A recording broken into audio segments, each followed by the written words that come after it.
ولك الحمد كله ولك الشكر كله. د خوبصورتۍ دپاره انجکشن لګول د دې څه حکم دی؟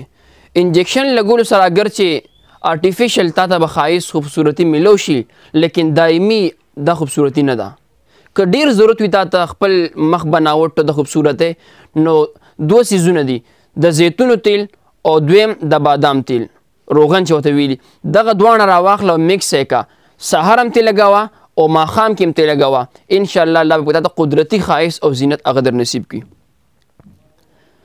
جادو او د سحر د نجات دپاره مجرب وظیفه راته وښایي. علما کرام له ډېر لاړو لیکن مریض هغه نه صحیح کېږي. ته په خپله باندې عالم یې، په خپله باندې لوی بزرګ یې، څومره افراد دي په کور کې ټول راجمع شي او سورې بقره د هغې ورد شروع که. که رور وي خور وي څومره افراد دي، هر یو کس سورې بقره یو ځل ووایي او ځان سره اوبه کېدی، چې کم کس وي په هغې اوبو باندې دم کوه، چې ټول کله ختم کي اوبو باندې چوف کي، هغه اوبه په مریض باندې هم اوسکه، په خپله باندې هم اوسکه، په کور کې ځای په ځای باندې چڼقوم کا او کم مریض دی هغه پې ولامبوه. نو که وهم نه وي او صحیح سحر او جادو وي نو انشاءالله په هفته کې دننه به هغه مریض ته الله پاک صحت هغه نصیب وګرځولي کي.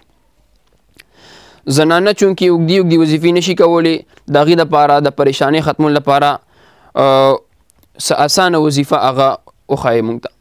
زنانه چونکې د هغوی ډیوټۍ ډېرې وي، د خاوند حقوق وي، د بچو حقوق وي، د کور سنبالي وي، لوښي کپړې وغیره، دوه وظیفې دي اسانې. یو درود شریف صلی الله علیه وسلم، آسان درود شریف دی. دویم استغفر الله الذي لا اله الا هو الحي القيوم واتوب الیه. که دا نشي ویل نو استغفر الله استغفر الله استغفر الله. دغه دو وظیفې وایه نو انشاءالله د کم حاجت د کم ضرورت دپاره وې الله پاک به ستا هغه پریشاني ختموي.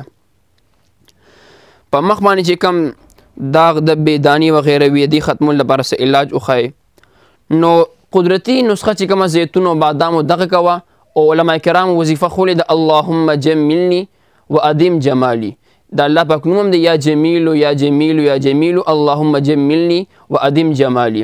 دغه ورد شروع که الله به تا ته قدرتي ښایست بیوټیفل هغه زینت هغه ته در نصیب وګرځولي کي.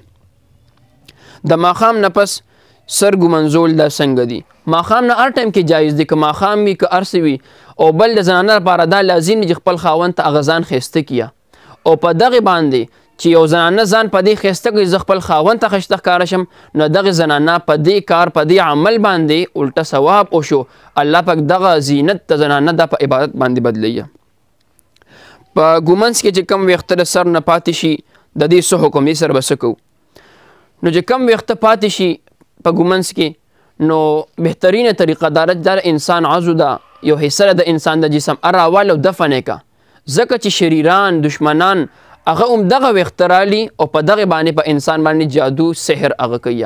په نبي علیه صلات وسلام باندې چې سحر شو نو د ویښتو مبارک په ذریعه باندې شو، چې ګومنځ کې هغه ویښته جمع شو، هغه خادم په ذریعه باندې هغه میلو شو، په هغې باندې بیا لبید ابن عاصم دا یو یهودي و هغه پې سحر کړو د ویښتو د وجې نه. نو بهترینه طریقه دا ده چې ته هغه ویښته راواله او دفن یې که، د انسان احترام دی اکرام دی، د انسان د بدن یو حصه ده، نو بهتره طریقه چې هغه ته راوالي او هغه دفن که.